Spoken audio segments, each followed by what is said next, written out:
Oh, hi, welcome. Today I want to start chapter 10.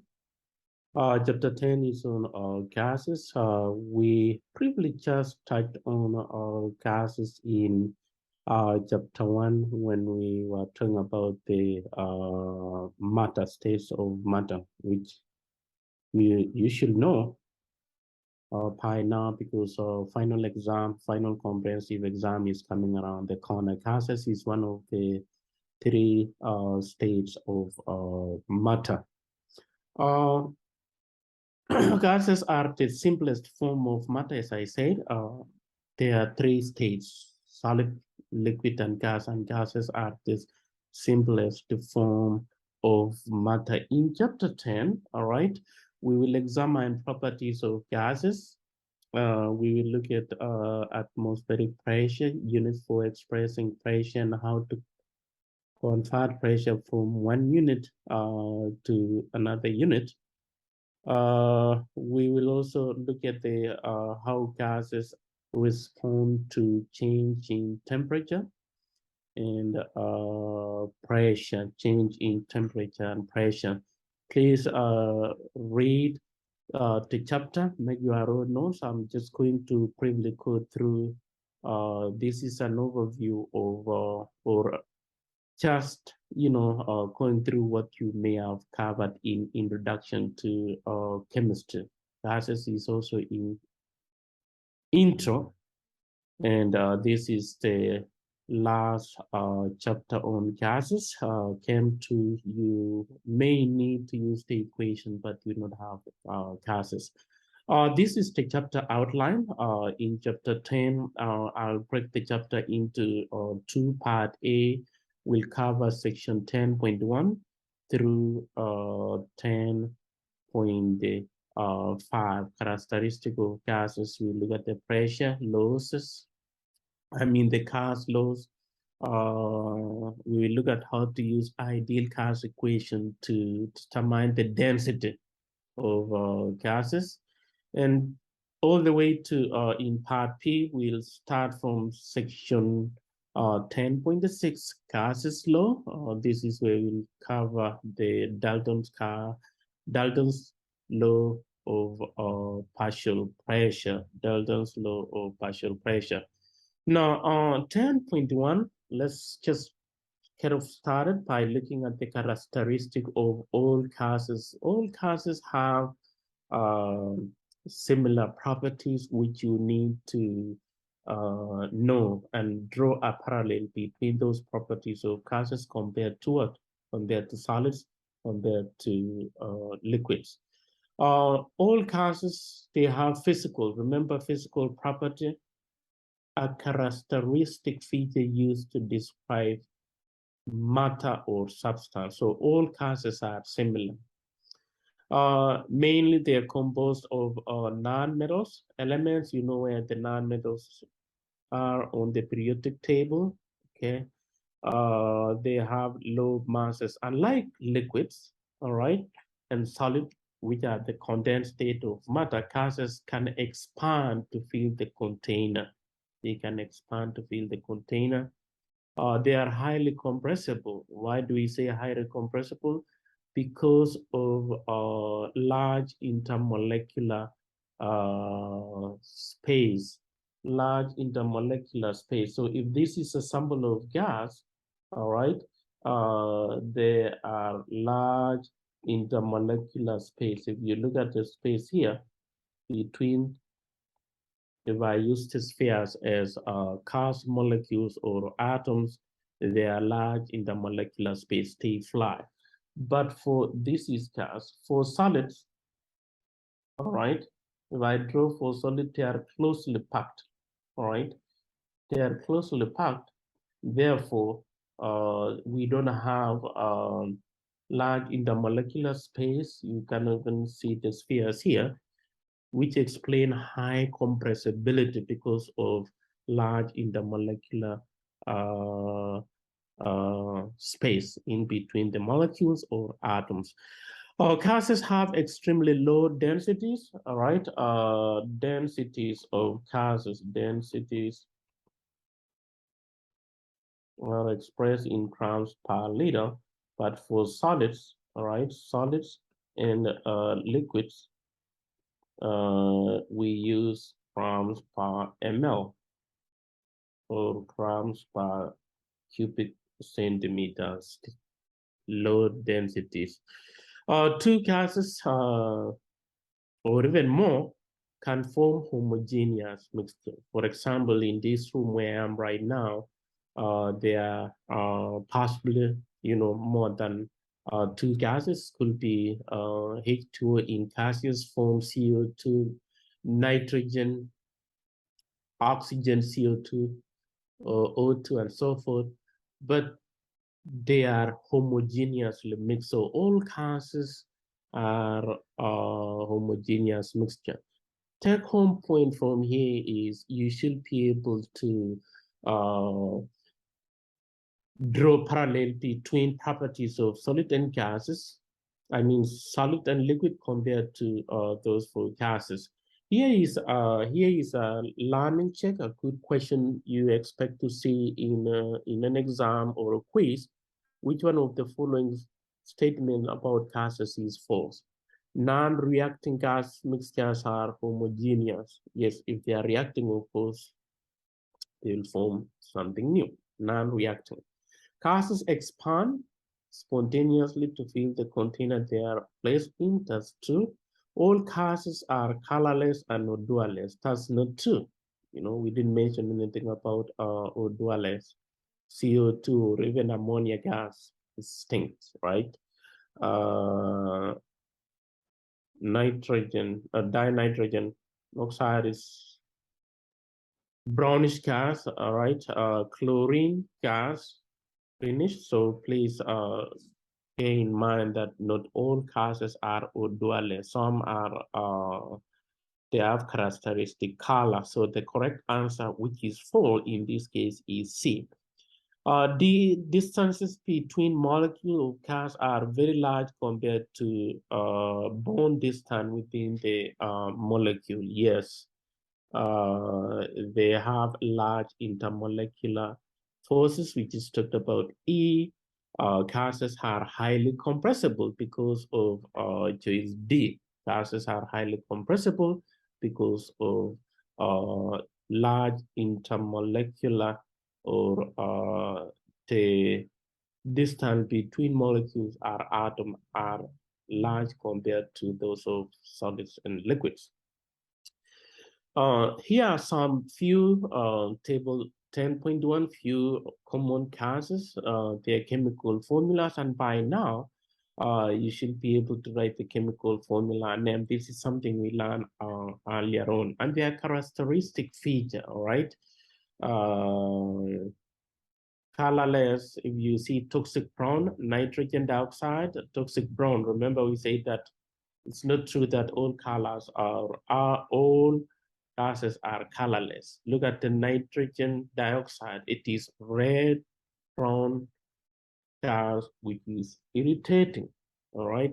So I will ask you, all right, to reproduce the characteristic of each gas given, but of importance is you should be able to write the name, write the chemical formula, because down the line, you will be required to calculate the molar mass, maybe for CO2. And if you don't know the chemical formula for carbon dioxide, how will you use the periodic table to determine the molar mass? Ammonia, for example, all right, you may be asked to determine the molar mass of ammonia, sulfur trioxide, and so forth, right?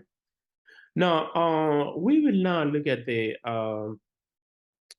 we're now going to look at the, let me just move this around. Hopefully it's gonna allow me to, I wanted to get this out of your way, all right? In terms of,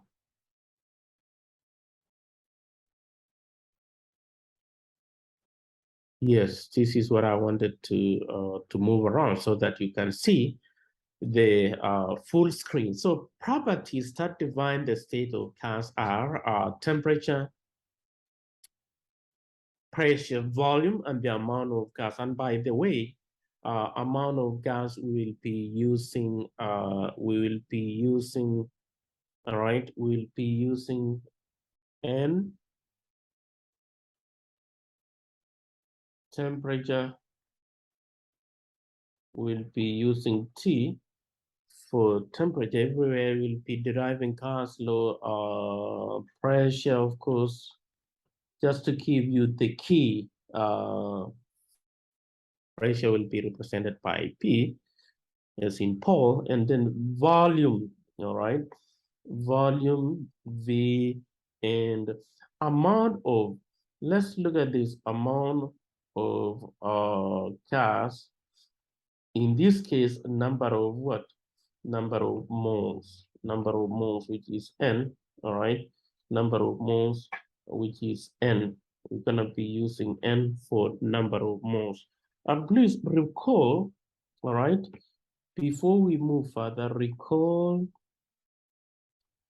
number of moles of any substance is given by, or any compound is given by the mass in terms of molar mass.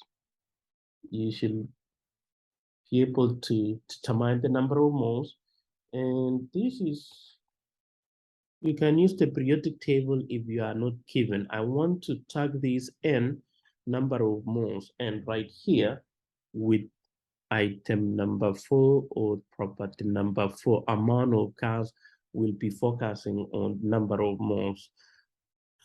We have already discussed 3 of these, that is temperature. Of course, recall in previous chapter, I believe chapter 1, temperature. Recall, this is just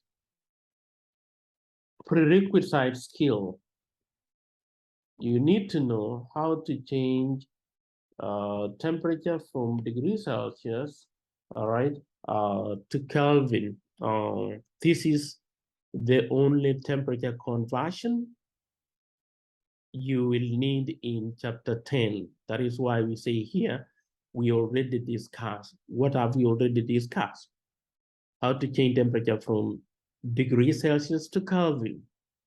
We have discussed the volume to change from ml to liters and so forth. And the number of moles, I just gave you the equation for that. We will need those equations as we move forward. But before we do that, before we look at the relationship between all those, let's look at the pressure. What is pressure? Pressure is simply the force exerted by gas, molecules, or particles on the wall. Every time, even wherever you are right now, the atmospheric pressure, which is actually the air in the atmosphere, is bombarding you or bombarding anything could be on the surface. It's considered as the pressure. We will not look at the aspect of determining the pressure using force over area, but let's look at the atmospheric pressure. When we say atmospheric pressure, from the word atmosphere, it is the weight of air per unit area. If there is a long tube, 1 meter by 1 meter dimension, we talk about the atmospheric pressure. You can read this more, but what I want to look at is the units and how to determine the atmospheric pressure. Let's see, here is an instrument used to measure the atmospheric pressure we call barometer. There are 2 instruments you need to differentiate. One is barometer, all right, which is on the screen, and manometer. This one is used to measure sample of a gas used to measure the pressure. All right, it's gonna be pressures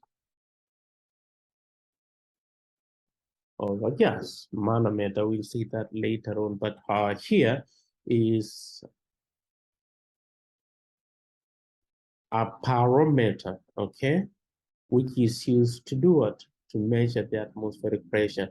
Evangelista Torresoli, all right, we go to Torresoli.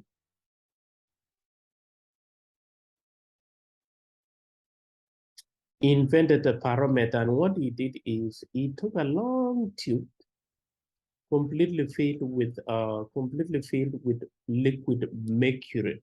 This is the mercury, and inverted this, and it turns out that the vacuum inside this long glass tube dropped to a height of 760. That is what you see here. This is the distance. So if I have this as we draw that, this is the glass tube right here in a container of mercury. If this is mercury right here,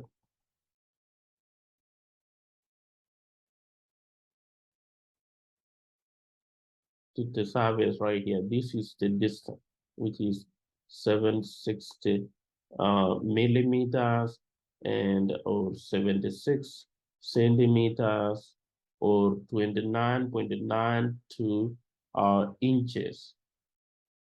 All right, this is just the distance from the surface of the liquid mercury, all right, to the meniscus of the liquid mercury inside this glass. The 760 here is at sea level, all right, at sea level. Other than sea level, of course, the distance will change. It will vary. Therefore, the pressure will also change. The pressure will change. So that you know, in case you didn't know, this 760 you see in honor of Evangelista Torresoli. I believe this is the right spelling for the scientist who is credited for the invention of what? Barometer. We use the unit TORR, and 760 is for the distance between the surface of the liquid mercury in a container to the meniscus, the height here, 760. Which, if you change to centimeters, 76. If you change to inches, it will be 29. That is why you see here 29.92. This highlighted, the highlighted equivalent statement here, all right? The highlighted equivalent statement here, I will give you in the quiz, I'll give you in the exam. Yours is to use to change the pressure. Where we're going with this is to convert pressure from one unit to the other. You should be able to do the pressure conversion, all right? We'll see a sample problem here. How do you express 0.500 atmospheres to millimeter mercury? With this equation here, all right, given this, I'll just have to look at this right here and this one to derive a conversion factor. So conversion factor is, all right, or conversion factor is an expression we'll use to convert from the dimensional analysis or factor label method. This is what you will do, all right? Solution for that, 0.500. And remember the significant figures, 3 significant figures, ATM. You want to get rid of atmospheres, ATM. I'm looking for what? Millimeter mercury. What goes at the top here is for every 760 millimeter mercury on atmosphere and atmosphere ends, and what we'll end up with is 7 no, 380 is 380. Use your calculator, okay? Make sure you have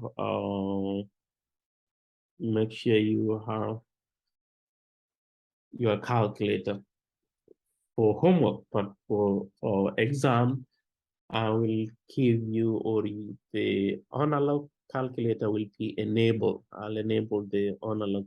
You should be able to. By the way, this is millimeter mercury. This is millimeter mercury. So here, again, going back, this will be given. So if we were to change to atmosphere to PSI, this is pounds per square inch, we'll have just to relay this and this. If it is from millimeter mercury to inches, will generate your conversion factor so that you do the dimensional analysis just the way I did here, you cancel. This is a conversion factor, which is derived from any of those. So please do more practice. End of chapter problems on temperature, pressure conversion. Now, there is a manometer, which is, as I say, there are two instruments you need to learn and know how they work. Parameter for measuring atmospheric pressure, and then manometer is a device or instrument used to measure the pressure of a sample of a gas, okay? Measure the pressure of a sample of a gas in a closed container. It has an open, a U-shape with an open, one side is open to the atmosphere. If you look at this, and how this works is, all right, how this works is depending on the pressure here. If the pressure is low, all right, this, the meniscus on this side will go up and this will come down. However, if the pressure of a gas is greater than the atmospheric pressure, we will see this kind of arrangement. In other words, when this bulb, before, please remember, before you open the bulb, all these two will be the same. So in other words, before you open the valve, you may have both of them like that. So now, when you open the valve, when you open this, so it's just going to go here. We just have this.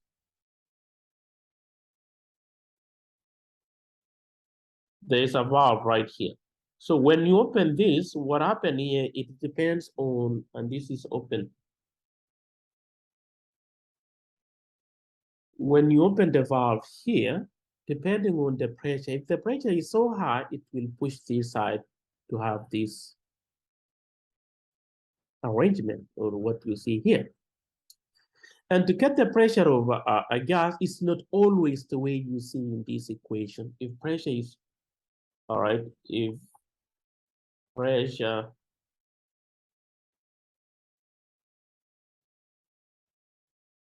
is higher, all right, is higher than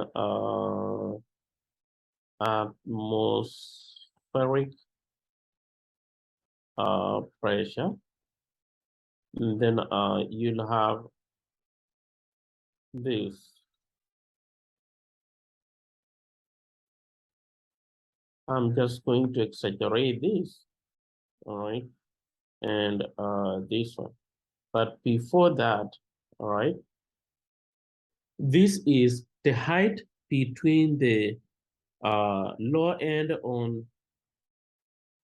the side connected to the container, and this, look at this height that you find. That's, if it was on the other temperature now of a gas, is given by P for the atmosphere. And by the way, you will always be given the atmosphere plus H. If it was on the other side, let me just draw that to illustrate. So if it is on this side, maybe I can use a different color.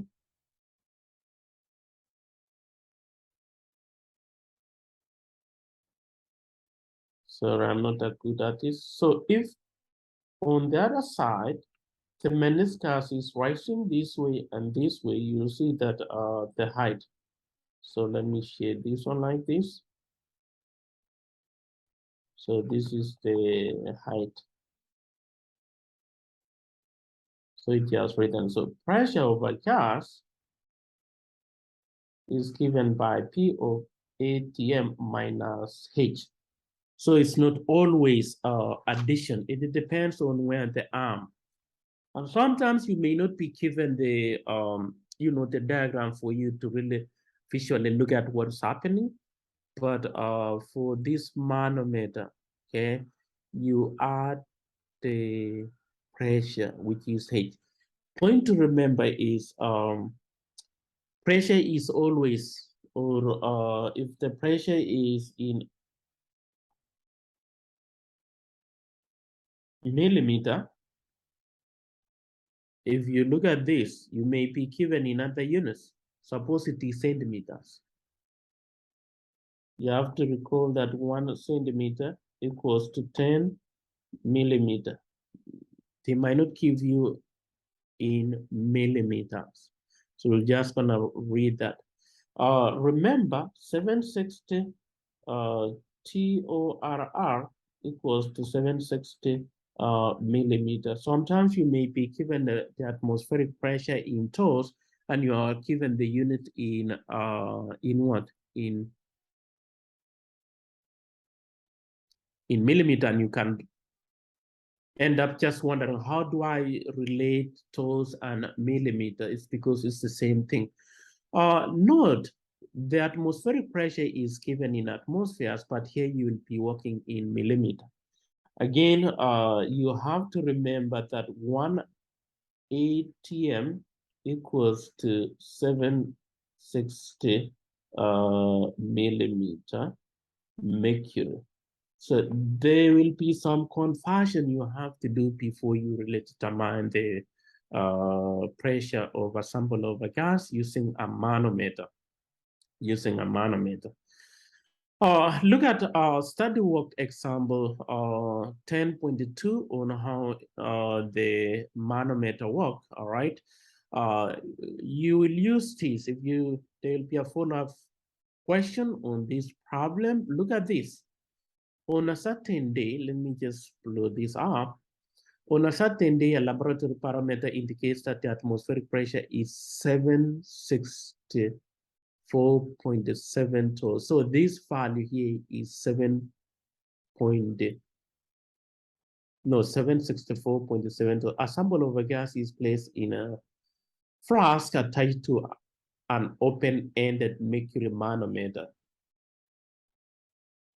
A meter stick is used to measure the height of the mercury, so this was measured accurately. Let's see. All right. I don't want to spend time on this, but let's analyze how this is, how the manometer is used in determining the pressure of a sample of a gas. If you look at the setup, we know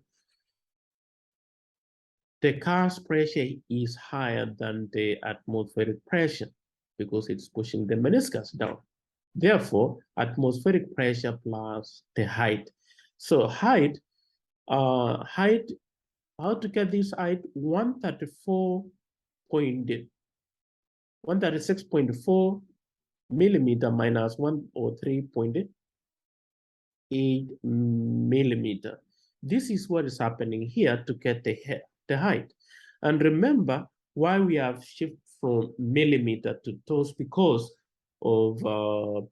760 equals to, because of 760, this is what I gave you earlier on here, that 760 equals to 760 torrs equals to 760 millimeter mercury. That's why we have just assume as torrs. This is what we have. Now, changing to converting the pressure to atmospheres. This is what we learned earlier on, that 1 atmosphere equals 760 millimeter, and it's the same thing as 1 ATM equals to 760 TORR. This is an equivalent statement you will be given in an exam or a quiz. Yours is to do what? To just convert. So please look at that example, change to kilopascal, where we are getting this is from the fact that from the fact that 1 atm equals to 101.3 kilopascal, right? This is how the conversion factor here was derived. This is from, let me back up to this slide right here. You see 1 atmosphere equals to, it's the same thing, equals to 101.325 kilopascal. And therefore, in kilopascal is 106.3 kilopascal, 106.3 kilopascal. So let's see, still on the manometer, I want us to look at the worked example 2, which I believe is in the next, this problem. It is in the text. Please look at practice exercise 2, which is in this slide right here. All right, I think is this question is a question here which I wanted to look at. Yes, this one right here.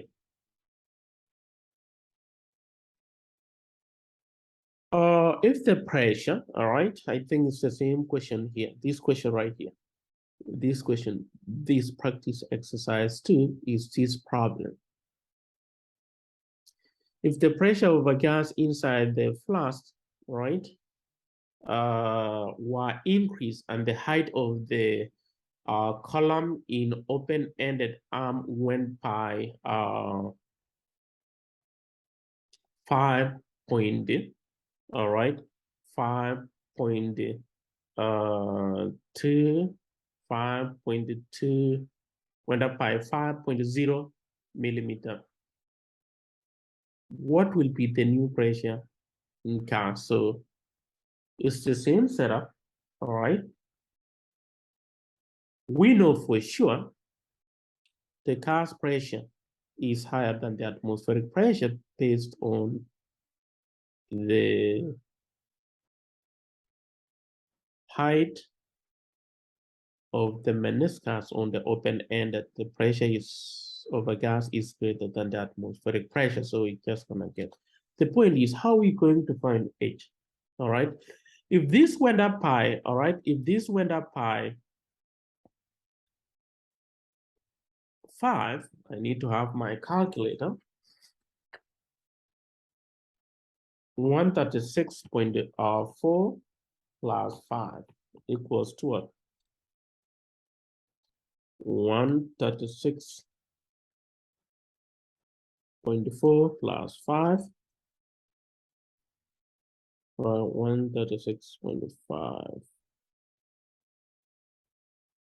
136 plus 24 plus 5. It's 141. 141.4 millimeter mercury. Then the other one is should be coming down. You need to wrap around your mind what is going on, that we need to subtract. When this one is going up by 5, this one is coming down by 5 too. So 103.8 minus 5, we end up with 98 point what? 0.8 millimeter mercury. Not just millimeter mercury, but millimeter. Why am I saying mercury? So this is what happened. If this is going up by 5, this one also should be coming down by 5. And height, or H, is given by 141.4 minus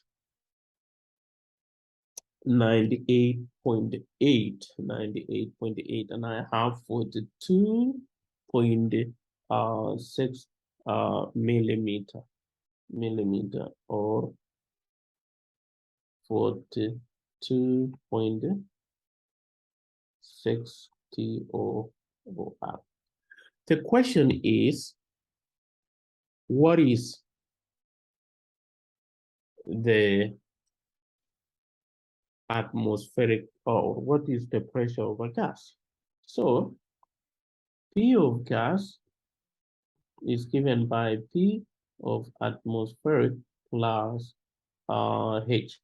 Now you're wondering what is H here? This question is tied up to this problem right here, that right here, the pressure of a gas right here. This is the pressure 764.7. So here is 764.7 plus, now our height is 42.6, 42.6, and the units is TORR. We have just changed the millimeters to TORR because 760 millimeter mercury equals to 762 R. So if we add that, what's gonna be 764.7 plus 42.6? It is 8, all right, 807.3 TORR. Please study again. If the pressure here was low, if this pressure here was low, pressure of a sample of a gas, and then it's gonna be the other way around, then we'll have to do what? Subtract. That is how the manometer works. I don't want to play. You can play at your own convenient time. There is a link here which explains how the manometer works, how to determine the pressure of a sample of a gas using a manometer. Look at problem 10.23 on page 426. That's a good practice problem on use of manometer. Moving forward, you have heard about STP. You see again STP. This is not a stuff you put in your gasoline tank if your car is smoking. There is STP you may have seen in the gas station, but this is stand for, all right? Stand for standard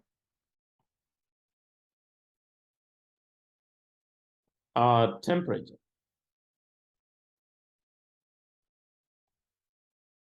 0 degrees Celsius or 273.15. Standard condition, pressure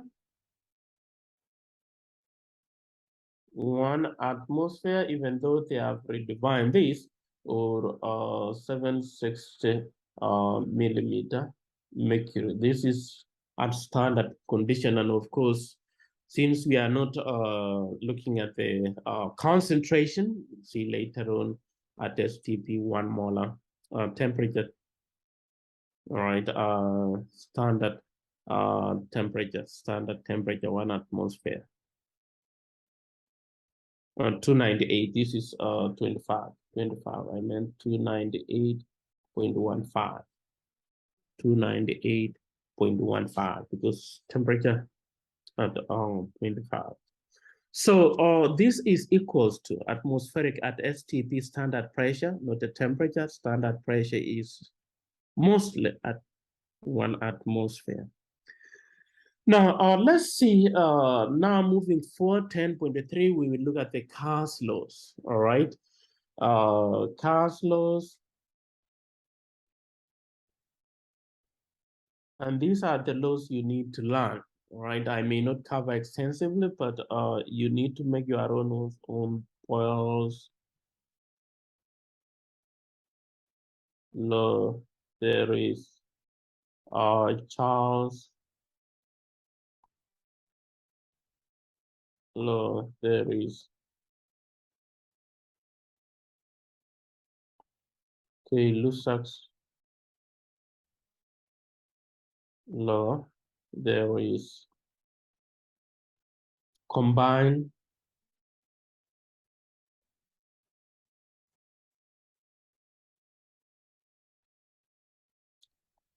5 ideal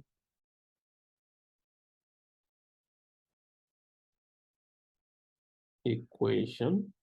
And then lastly, here, number 6 is Dalton law of partial pressure. So these are the laws you need to learn, all right? These are the laws you need. Paul's law, Charles' law, all right? This is Charles' law. Okay, Lusak's law, combined gas, ideal gas equation, and Dalton's law of partial pressure. All these laws, all right, we will relate T for temperature,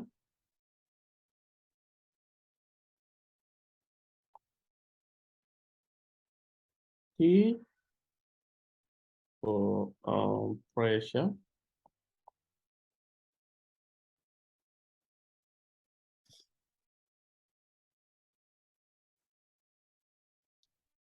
and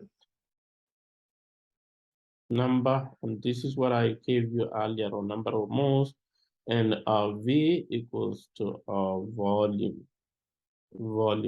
These are the 4 variables. We will look at the relationship holding two constant yield a law, which could be any of these laws given here. If they are all derived from the 4 identities, 4 variables. And starting off with Poyle's law, you should be able to divine, all right, volume of a fixed quantity of gas at a constant temperature is inversely proportional to pressure, or rather, I can say, all right, it can also be defined as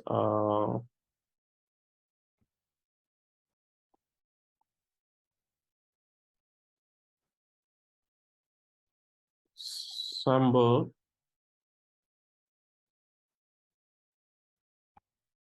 is inversely proportional to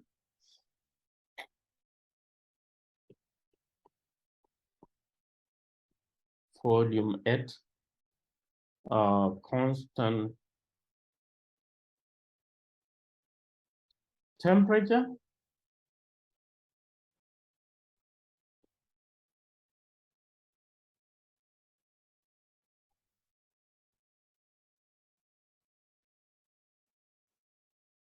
is the same thing. The only thing you need to see here is we are looking at volume, pressure, temperature, and number of moles. You should be able to divine, because when we get to calculation, mass calculation, you should be able to know that is this Poyle's law, is this gas law, is this ideal gas equation. Well, there is a diagram here, or graph, which shows Poyle's law. I'm going to show you how this equation is derived. I'm not going to expect you to derive, but how we end up with this equation. But first, relationship between volume and pressure. This is inverse proportional relationship. They are inversely proportional, which means as the volume goes down, the pressure increases, and vice versa. As the pressure goes down, or as the volume increases, the pressure comes down too, right? But the inverse proportion is a straight line. You should know what goes in x-axis, because in the exam or quiz, I may give you and say which one of the following graphs represent Poyle's law, because there is for Charles' law, there is for Lusak's law as well. All right, let's see how this equation is derived. All right, how we end up with that equation. If the pressure is inversely proportional to volume. All right. We can introduce proportionality constant P equals to K over V, where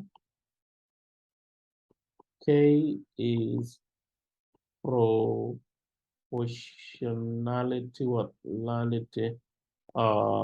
constant, proportionality constant, which means if we say K equals to PV, you see that? Let's say this is, if there are two conditions,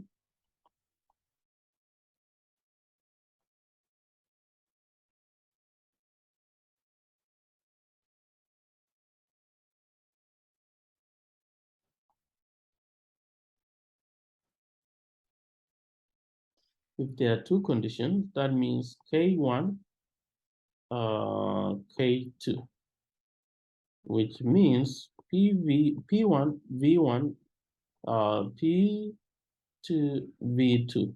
There is condition 1, condition 2. If we say if K1 equals to K2, if they are the same, and then P1 V1 equals to P2 V2, and this is what we call Boyle's law at constant temperature and number of moles. What you see outside, we are holding the temperature, which is T, and N, which is the number of moles, constant.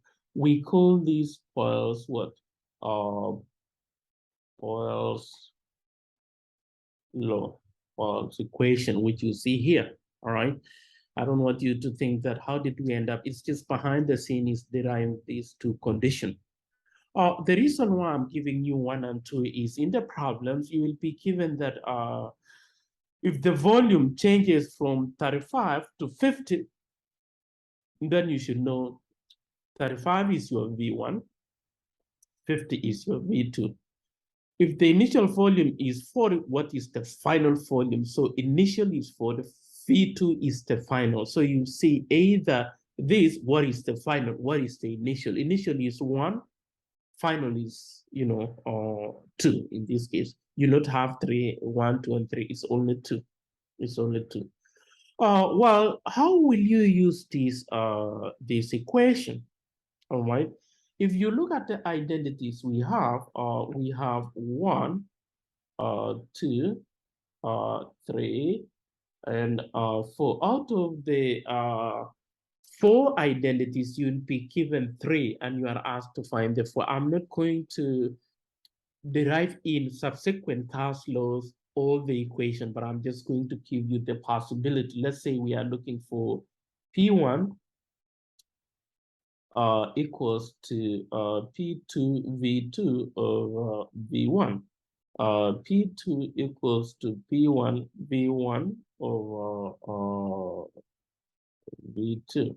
And then V1 equals to P2 V2 over P1. And then V2 equals to P1 V1 over P2. If you look at all these equations, this is equation 1, this is equation 2, this is equation 3, this is equation 4. Equation 3, 4. By end of this cast law, we derive this equation, these small equations will end up with more than 20 equations, which it will be too much, right? So you don't need to memorize all of them. You don't need to learn how to reproduce the equation just the way I did on the whiteboard. No, you're just torturing yourself. You'd be frying your brain. You don't want to do that. Out of this main equation, which I'll give you in the formula sheet, you should be able to write down which one is which, so that you do what? You look for the fourth identity. What I mean by fourth identity is, are you looking for pressure 1? Are you looking for pressure 2? Are you looking for volume 1? Are you looking for volume 2? All right. This is Boyle's equation. And by the way, let me just look at one problem here. Okay. You should be able to use critical thinking in determining which equation you are going to use, because you'll have Charles or you'll have ideal gas equation. So if I look at this, a sample of a gas which has 5 moles at 1 atmosphere is expanded at constant temperature. So the temperature is constant, the number of moles is constant from 1. So this is V1 equals 10.10 liters, and V2 equals to 15 liters. I would say P1 equals to 1.08 TM, and I think the final answer should be too significant. And what? The final pressure. So means P2 equals to question mark. If I have given this in the exam, that means P1 V1 equals to P2 V2 at constant number of moles and temperature. I'm looking for what we are looking for P2. We have that, we have that, we have that. So what we need to do is divide both sides by volume 2.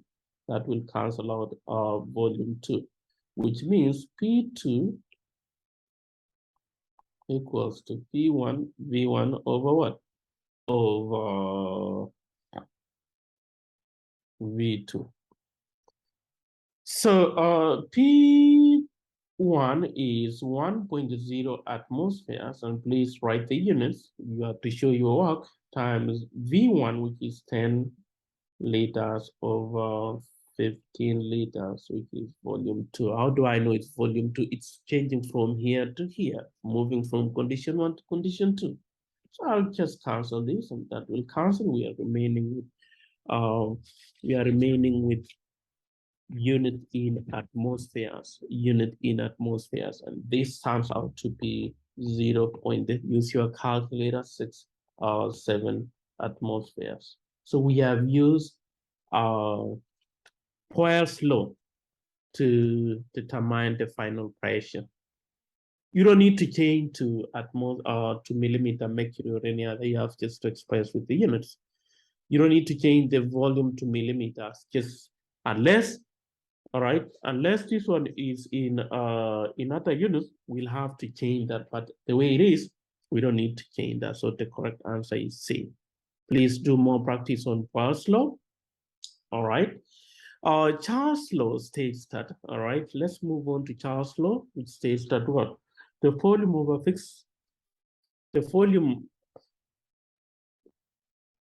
a fixed amount of gas, that means N is constant, at a constant pressure is directly proportional to absolute temperature. What is absolute temperature, by the way? Absolute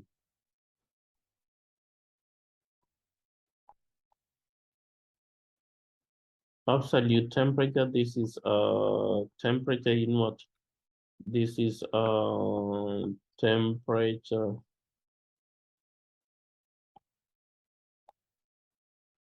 in Kelvin. All right. So I can divide Charles law as Charles law, because you may see in exam or quiz different fashion of definition. So here as sample, let me just load this.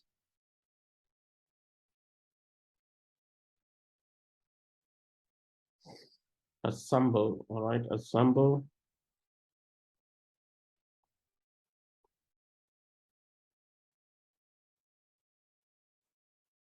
All right, not assemble, but the volume. I just want to say the volume of a sample of a gas is directly proportional to its temperature. in Kelvin. Temperature in Kelvin. So the absolute temperature here, temperature has to be in Kelvin. And recall, temperature in Kelvin is degrees Celsius plus 273.15. You got to be careful in Charles law because always the temperature in the problem on Charles law, temperature for most part is given in degrees Celsius, but you are expected to change to Kelvin and solve the problem. And maybe you have to change to degrees Celsius, if multiple choice in degrees Celsius, don't just use degrees Celsius and end up with an answer and think that's the answer. So you gotta change the temperature to Kelvin. Before I derive the equation, there is direct. So here, volume is directly proportional to temperature in Kelvin, right? There is a direct relationship between, all right? There is direct relationship between temperature and Kelvin. Here you are given in degrees Celsius, but remember to change to what? To Kelvin. I will show you a more, rearranged version of this equation, which, I don't want you to think that I've changed something. No, just like in Boyle's law, I'll derive an equation you will see in the formula sheet in the final exam, in the quiz. If, all right, if volume is directly proportional to temperature, we can say V equals to KT, where K is proportionality constant. K is the proportionality constant in this case. So we can say K equals to V, all right, over T. Remember, temperature has to be in K. So if we have two conditions, we can say K1 equals to V1 over T1. And we have K2 equals to V2 over T1, which is now what you see on the PowerPoint slide, that if K1 equals to K2, we could as well say V1 over T1 equals to V2 over T2. I don't want to leave it this way. If we cross multiply this and that, this will imply that V1, look at this, V1 T2 equals to V2 T1. If you look at this equation right here, all right, this is a constant pressure and number of moles. This is Charles' law, which I will share with you. I'll share with you in the formula sheet, okay? Charles law. Well, just like in Paul's law, if we are to find V1, all right, look at this, V1 equals to V2 T1, and by the way, these are commutative. Don't say, all right, always T should come before V2. No, it's just like saying 3 times 2 or 2 times 3. It's the same thing over T2. What I'm doing is I'm dividing both sides by T2 to get V1 here. I'm dividing both sides by T2 to get V1. Now for V2, all right, V2 equals to V1 T2 over T1. T1 equals to V1 T2 no, V2. From here, if you're looking for T1, is V1 T2 over V2 over V2. We are dividing both sides by V2. So V1 T2, that's what you have for that. And then T2 equals to V1. You see from here, we are dividing for T2. V2 is V2 T1 over V1. We are dividing both sides by V1. So this equation here, equation 1, equation 2, equation 3, equation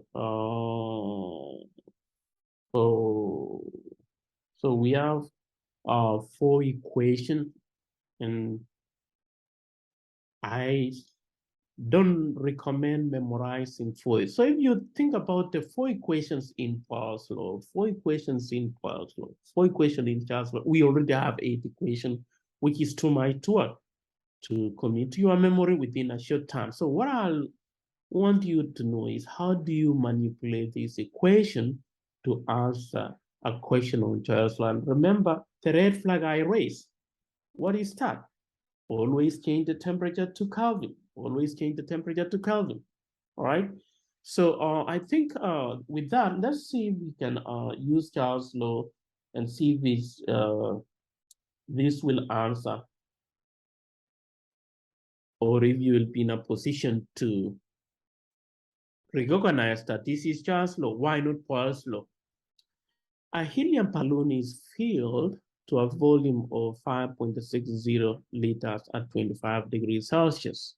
So I'll say V1 equals to 5.6.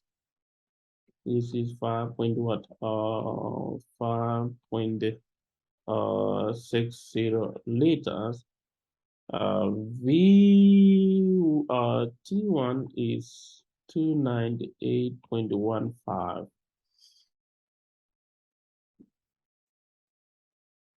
All right, okay.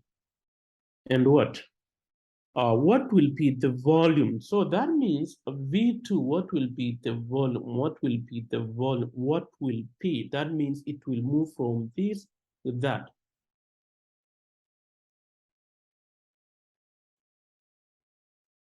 If it is put in liquid nitrogen to lower the temperature of the helium to 77 K. So I know T, all right, 2 is 77 K.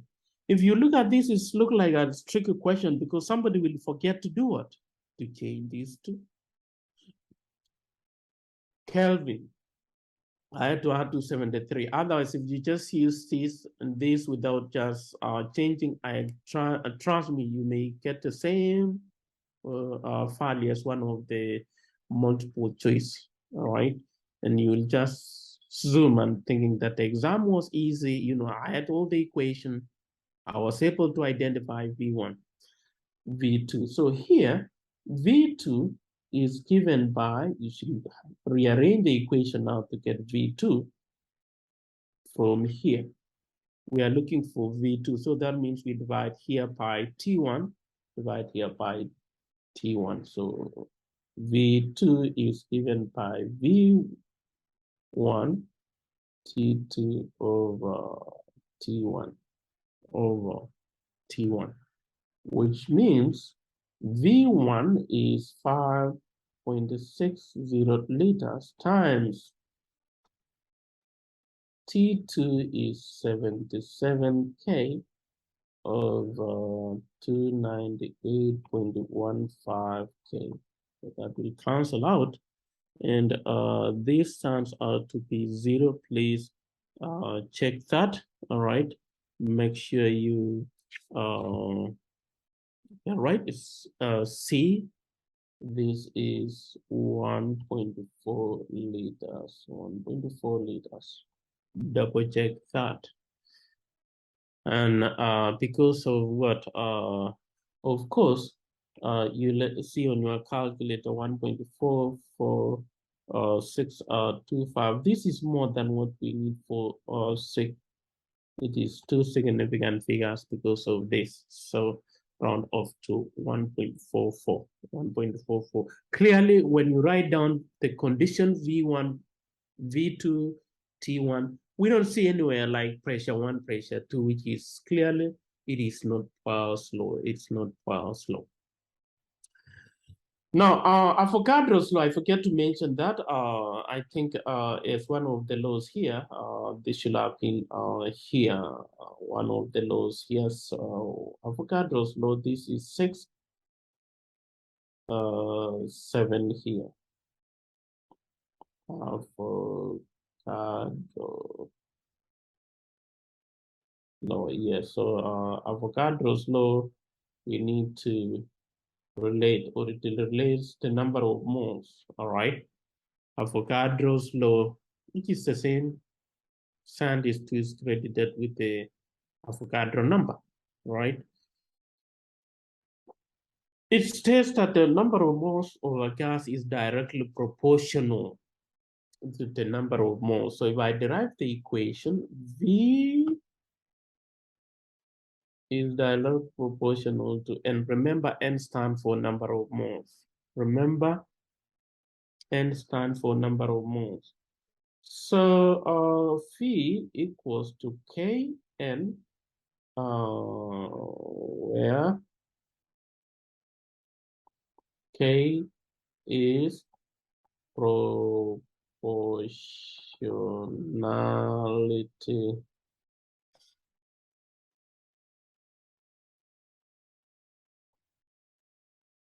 Proportionality constant.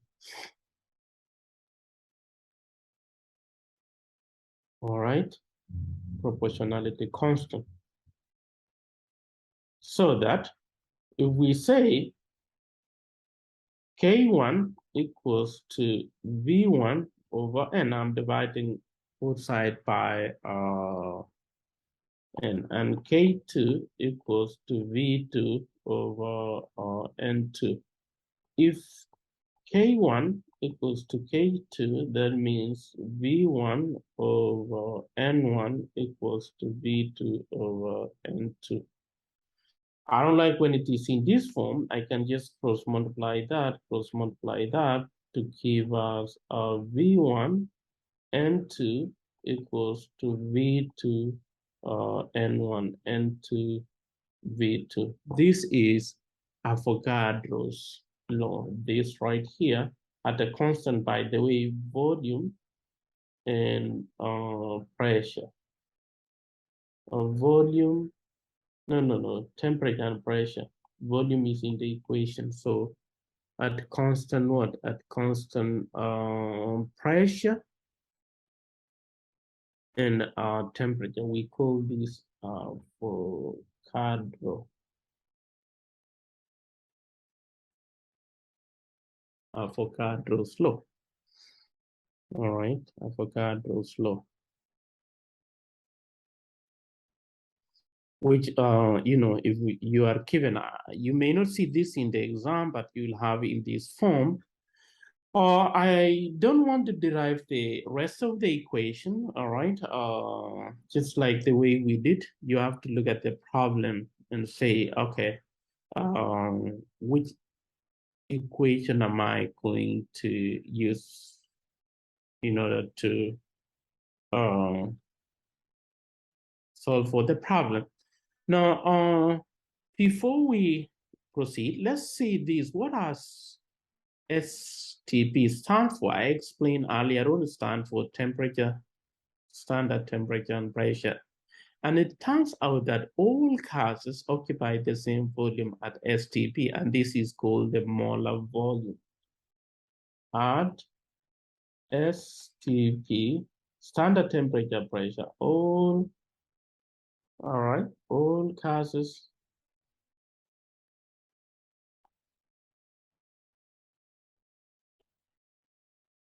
22 point, it's 22 point, not 24, 22, 24 liters. What's the volume occupied? Any gas We call this molar volume. Here is the molar what? Molar volume occupied by 1 mole. And therefore, here what you see here is the message here. Any gas, even ammonia, which you don't see here, if you look across helium, nitrogen gas, methane gas, ammonia gas, carbon dioxide gas at STP, standard temperature pressure, which means pressure is 1 atmosphere across, temperature is 0 degrees Celsius or 273.15. Please remember to change this. Always the temperature has to be at STP, which is the same as 273. This is 15, all right? 15. So the follow-up question here is just asking you if you can relate the molar volume with the gases here. Let's see which gas deviate most from the ideal behavior. Ideal behaviors, here we are referring to the molar volume. All gases occupy the same volume. If I look at here, chlorine is Cl2 deviate 22.06. The rest is 0.4 is closer to 0.4, which is given 0.41, closer to 22.4. 3.1 is far off from 0.6, so the chlorine gas is the correct one. Well, please look at the problems on Avogadro's law. It's just same as Boyle's law, also, except that you need to change the given mass to number of moles. Let's look at the ideal gas equation. It's combining the Boyle's law, Charles' law, and Avogadro's law, which is the number of moles. Combining this, we get what we call ideal gas equation. PV, let's see, PV equals to nRT. And by the way, temperature has to be in Kelvin. Or I should have just say note, all right, note.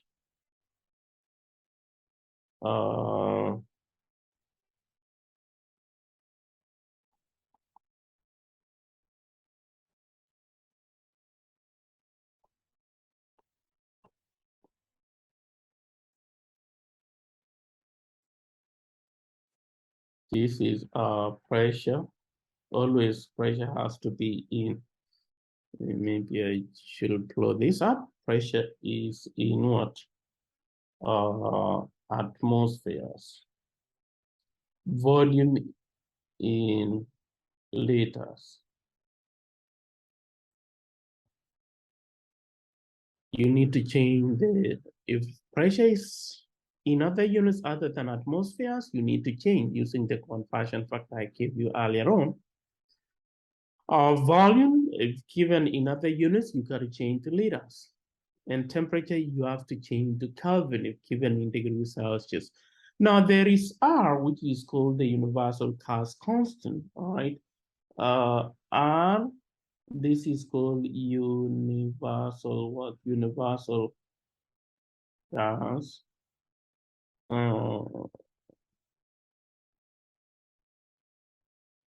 Universal gas constant. Units, the reason why we had to change that is, the reason why we have to change that to atmospheres and Kelvin is because of the units for R, which is 0.08206. Why this? The units here is liters times atmosphere. That is why we had to change the pressure to atmospheres, volume to liters, so that when you compare or multiply R with temperature, it has to be in Kelvin, which is moles per Kelvin. Temperature has to be in Kelvin. units of R. This is the unit. That's why we need to change that always when dealing with ideal cast equation. An ideal cast equation, all of them, all the four identities we talked about at the beginning. Volume, remember the four? Volume, pressure, temperature, and number of moles. 1, 2, 3, 4. They are now in. They have been combined. There is Avogadro somewhere. There is the Charles law. Let's see. I've explained this is ideal cast equation. We cannot derive that, but there is no condition one, there is no condition two. Don't think that's gonna have that. Depending on what you are looking for, not in this chapter, but down the line, there are different units for R. When dealing with energy, the value for R, universal Charles constant. But for our case, Carlos will be using liters times. This is not multiplication. Liters times atmospheres per mole per Kelvin, which I do have it on my whiteboard here. Okay. This is universal Charles constant, and this is ideal Charles equation. You'll be given that. You will be given this equation in the quiz or exam, right? Problems or the ideal cast equation can be challenging sometimes, but with practice, it will be straightforward. There will be, or there might be some conversion you need to do first before you really plug in the equation. For example, finding the number of moles using mass over molar mass of a compound if you're not given to get the number of moles, which is N. The temperature could be given in degrees Celsius. You need to change to Kelvin by adding 273. The volume could be something else other than liters. You need to change to liters, maybe in cubic centimeters or in ml, you need to change to liters. And pressure, maybe pressure is in other units other than atmospheres. You need to change to atmospheres because of the universal Charles constant. So if you look at this problem, let's see, a typical problem, it may look like one statement problem, but there are a lot of calculation you need to do. For example, here the temperature of a sample of methane gas. This is the sample, 10.34 grams of methane gas, which is CH4 in 50.0 liters. There is significant figures, okay? Vessel at what is the temperature in degrees Celsius? This is not Poiseuille's law. If you try to reconcile with Poiseuille's law, with Charles' law, it's not going to work. This is ideal gas equation. We only have one temperature. All right. We have only one pressure. We have not been given the number of moles. You are expected to know. So first, N, number of moles of CH4 is given by 10.3 4 grams of CH4. I'm just finding the number of moles using the molar mass. We have not been given the molar mass, but you can use the periodic table, all right? You'll be given the periodic table. The molar mass is 16.05 grams of CH4, 1 mole of CH4. This is from the molar mass. Molar mass is 16.05 grams per mole. So if you cancel that and that, the number of moles here is 0.6442 moles of CH4 of CH4. So we know N. Therefore, all right, pressure equals 1.33 atmospheres. Our volume is 50.0 liters. all right? And R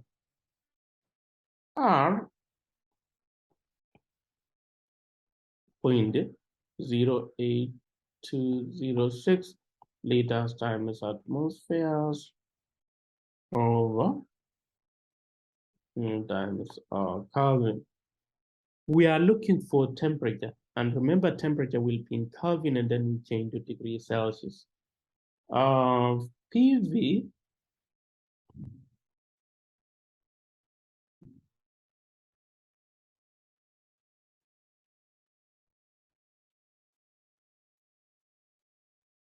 I'm dividing both sides by NR. So if I plug in there, this means T in Kelvin is given by 1.33 atmospheres PV times 50.0, that means 3 significant figures liters over N is 0.6442 times R, which is 0.08206 liters times atmospheres of liters times atmospheres times Kelvin. So this will, you plug in there, this will give you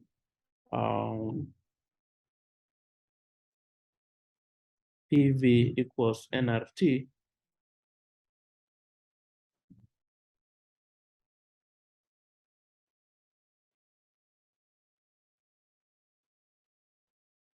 All right, which is 9084. Change that. So if I'm changing that, this is 258K. This is 258K. You don't get that, but you have to change to this is 258K, no, degrees Celsius, because you have the K. You got to change to Kelvin. You got to change to Kelvin, or change from Kelvin to degrees Celsius. In other words, this will be, let me just back up this. This will be 258.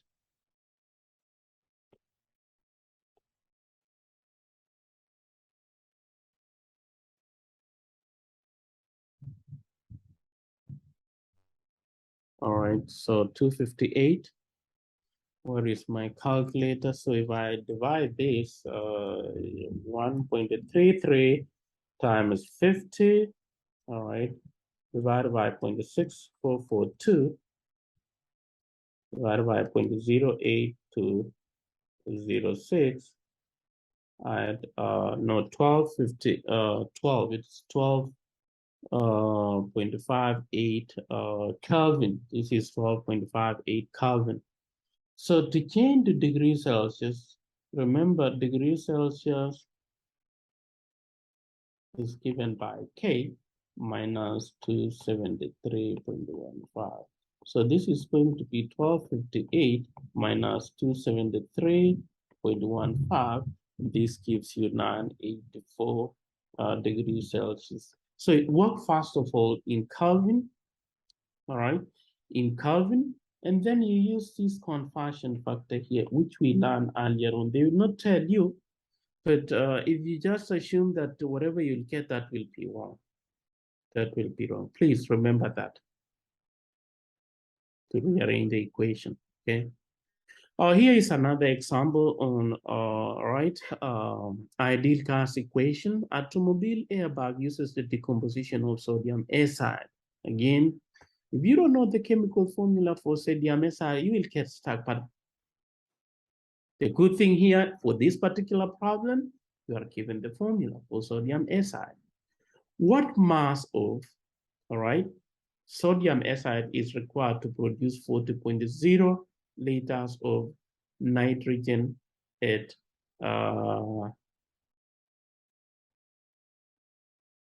25, all right, 25 degrees Celsius and So we need to know the number of moles of nitrogen gas, and then we will relate to, look at the mole ratio, 3:1. Let's first of all determine the number of moles of nitrogen gas, right? That will occupy 40.0 liters at 25.0 degrees Celsius at 763 torrs. So let's change the pressure first of all. Pressure, we're gonna change the pressure in atmospheres.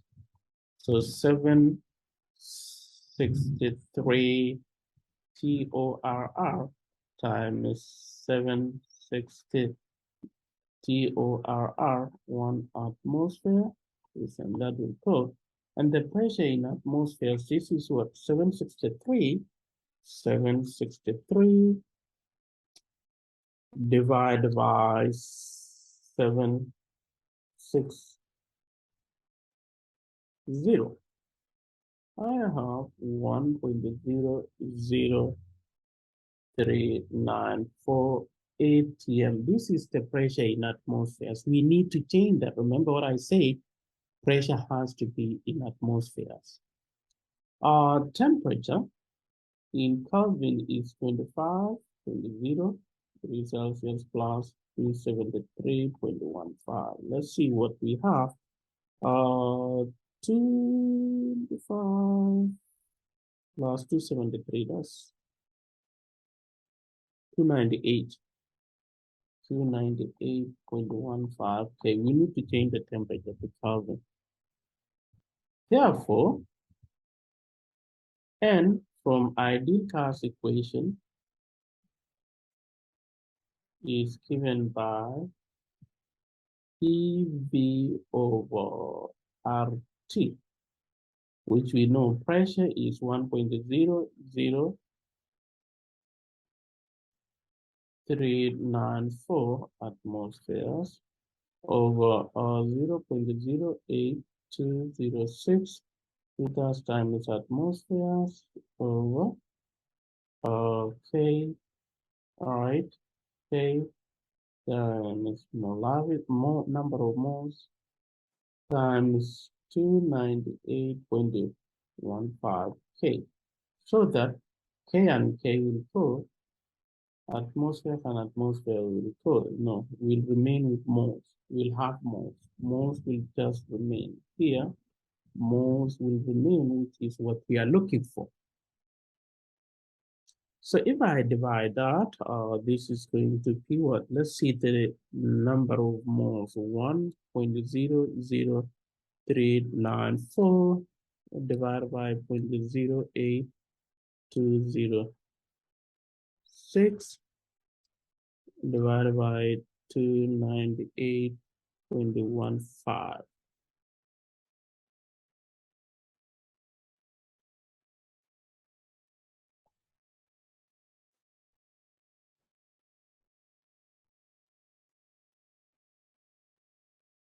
Three moles. So we know the number of moles. So here, remember from the mole ratio, 1 to 1. So number of moles, or rather mass of, let's say molar mass. Let's start molar mass of sodium acid is 65.009 grams per mole. This is the molar mass of sodium acid. So from the, we know the number of moles of nitrogen gas. You see here what mass of, we need to know how much in grams of sodium acid that will break down to produce this amount in liters of nitrogen gas in this given condition. It's an ideal gas equation. So we have to use ideal gas equation to find the number of moles of nitrogen gas, and then we use the stoichiometry which we learned earlier on to find the number of moles of sodium acid, and then we change to grams. So I'm going to set out the problem this way, starting from the number of moles of sodium acid, which is 0. Is it 0? Yes, 0 0.0, 0.041033 moles of N2 times mole ratio. You see here, for every 3 moles of N2, 2 moles of NaN3 are consumed. And then lastly is the molar mass of sodium acid. 65.009 grams of sodium acid. So this will be times 2 times 65.0095. All right, and divided by 3, 1.2. So for every 3 moles of sodium acid, the molar mass of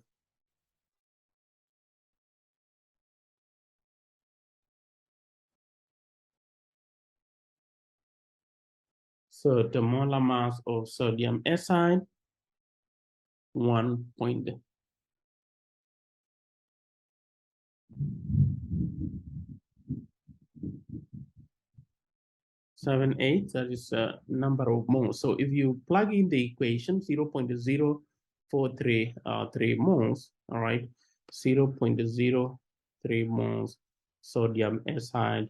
Let's see the number of moles we have. Point what? This was 0.0. 410 times 2 times 65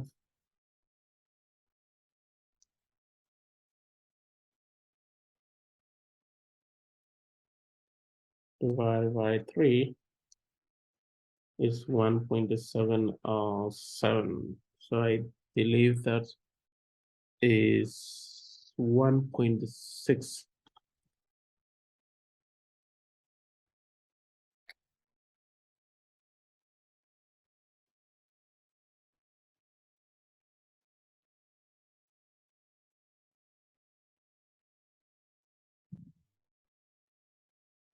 So it's 1.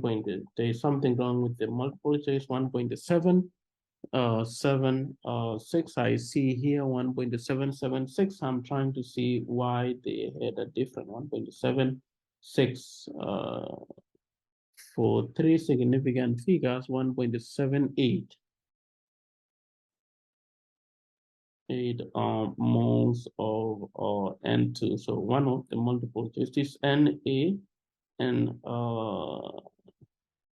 3, unless the molar mass. Let's see if the molar mass is right. So 2765 number of moles, we have that 1.64. So the number of moles in this case, let's see the number of moles.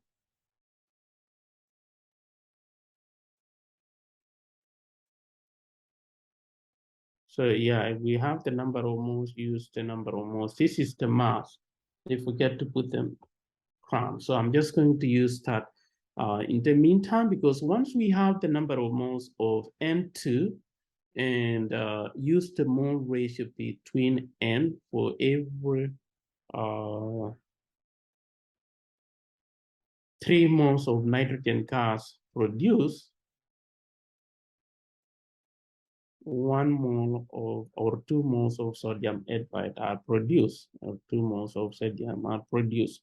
So that's the ideal gas equation. Lastly, if we look at the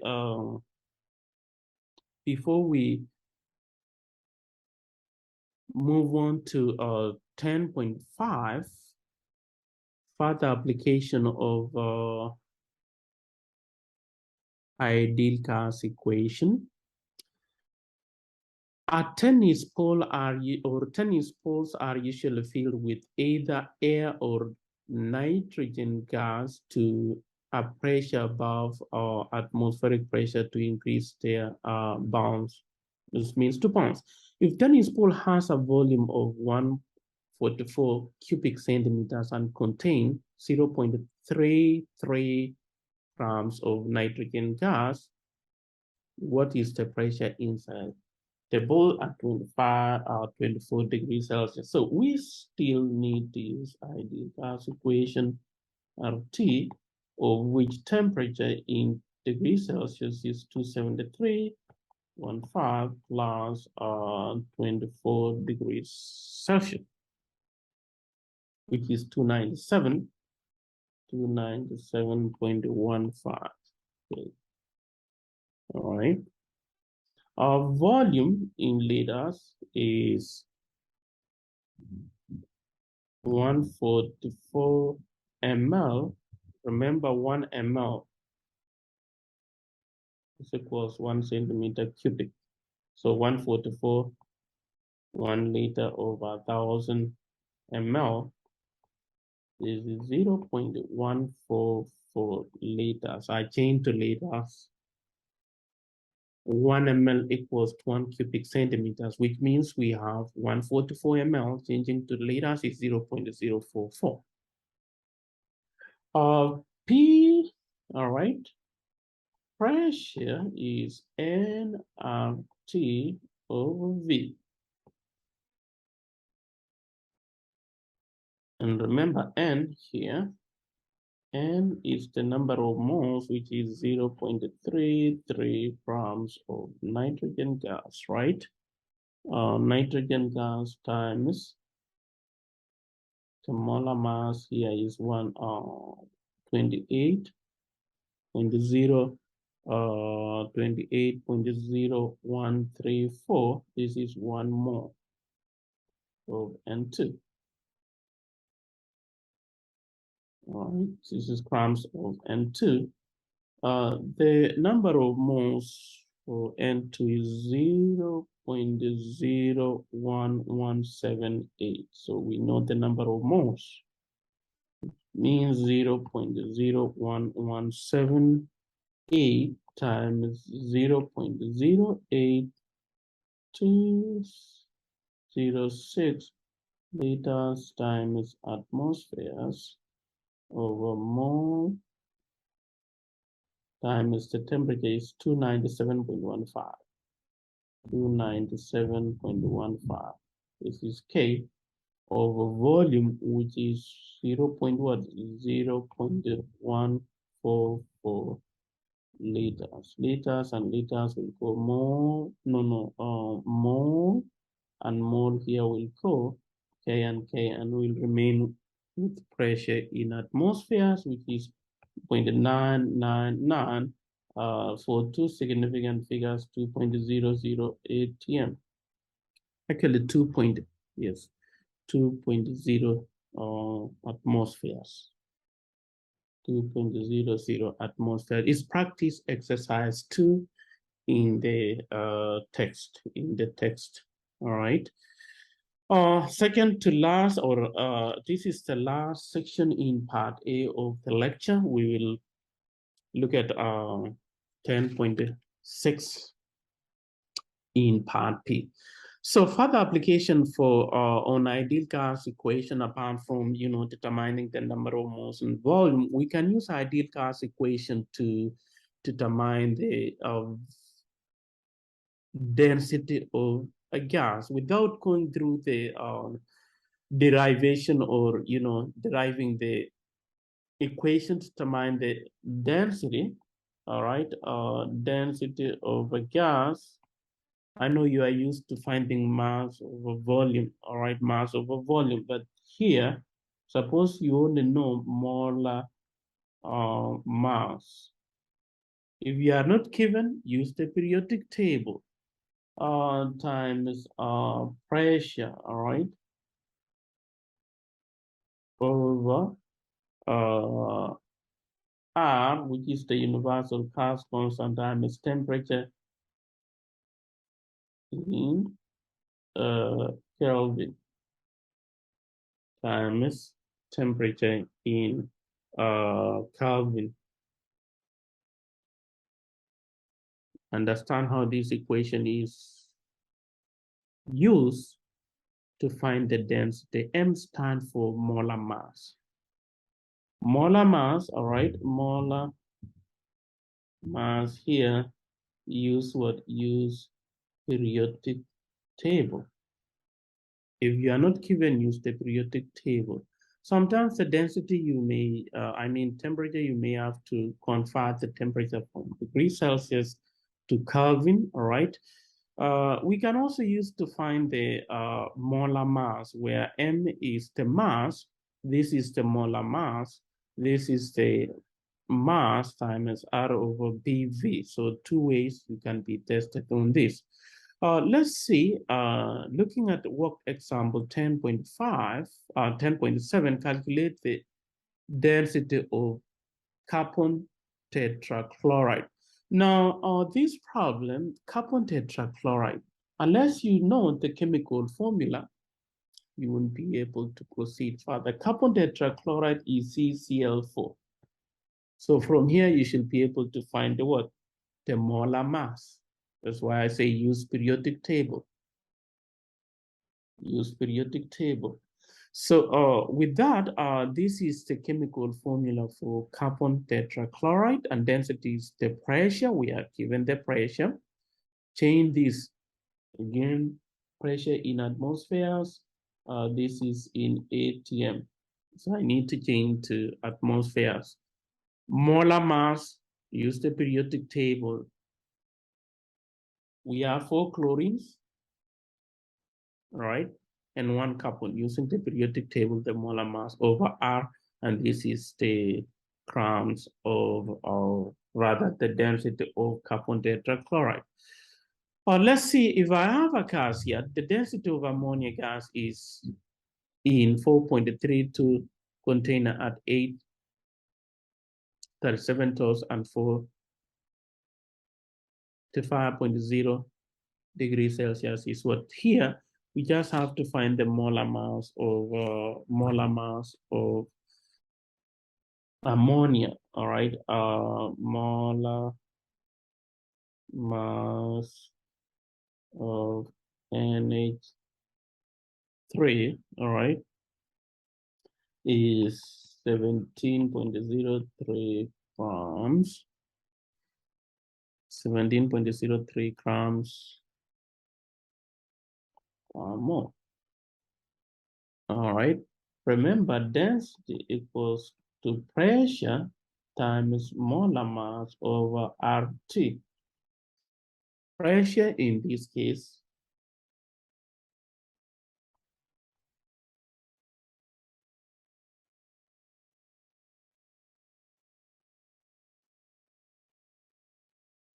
is 837 TORR. We looked at how to convert the pressure, 760 TORR, 1 atmosphere.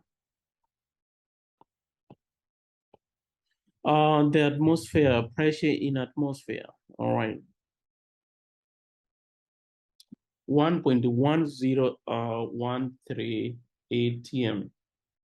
This is the pressure, 1.1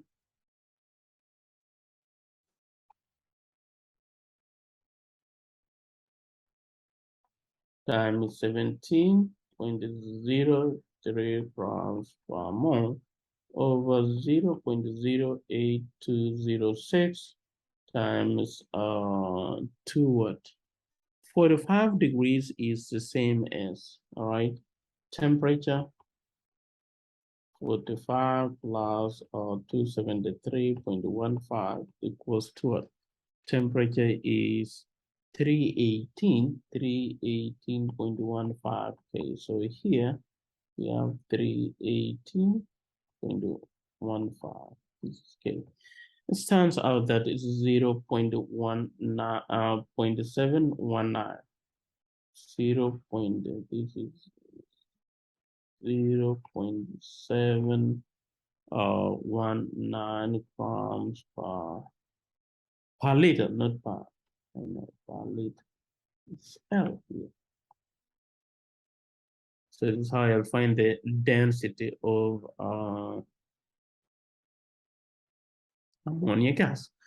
So if you are given the problem and you are asked to find the density, you don't see the mass, you don't see the volume, you are more than required information to use the gas general formula of mass over density, right? Because at the beginning of the semester or somehow we use that equation to find the density, and I know you know that.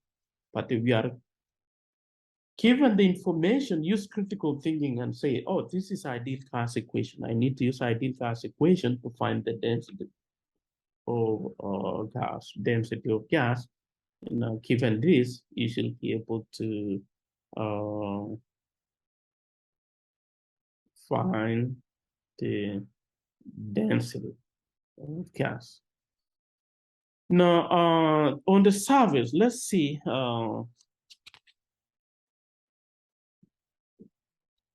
further application of ideal gas equation. The mean molar mass of the atmosphere at the surface of Titan, Saturn's largest moon, is 28.6 grams per mole. So molar mass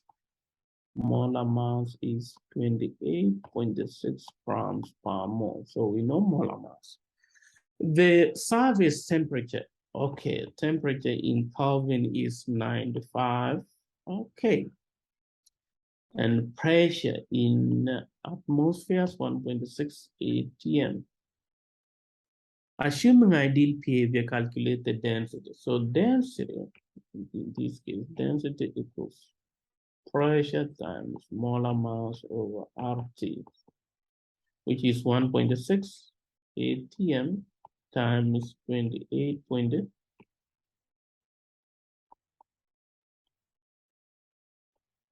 08206 times, by the way, let's just use the units here, liters times atmosphere times 95 Kelvin. This and this will go. All right. Atmospheres and atmosphere. So we'll remain with grams per liter, grams per liter. So plugging in your calculator, you'll end up with 5.9 grams per liter. For two significant figures. I had two significant figures, so just plugging in the ideal gas equation to get the density. This is to find the density of gas. That marks the end of part one of the lecture series. I'll come back again for section 10.6 all the way to the end of chapter 10. Please continue reading, making your own notes, and answer my complete MyLab and mastering assignment for chapter 10 before attempting quiz on chapter 10. Chapter 10 will be in the final exam. Thank you.